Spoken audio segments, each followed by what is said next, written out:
ஐயா ஒன்றும் இல்லைங்க. வேர்ல்டு வைடாக ஆப்பிள் வந்து iOS 26 ரிலீஸ் பண்ணியிருக்காங்க அப்படின்னு சொல்லி உங்கள் எல்லாருக்குமே தெரியும், கரெக்டாக?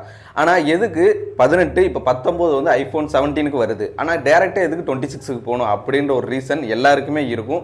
சம்மந்தமே இல்லாமல் இப்போ தானடா 18 நானுங்க, அடுத்து 19 நானுங்க, இப்போ எதுக்கு 26க்கு போகிறானுங்க அப்படின்ட்டு.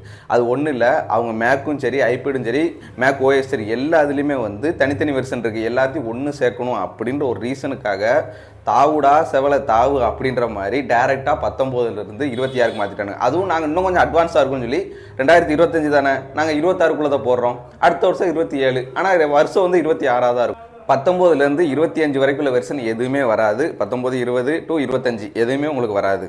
அடுத்த இனிமேல் ஃபுல்லாகவே 26, அடுத்த வருஷம் 27, அடுத்து 28, இனிமேல் அந்த மாதிரி தான் வரும் எல்லா மொபைலு மேக்கு வாட்சி எல்லாத்துக்குமே.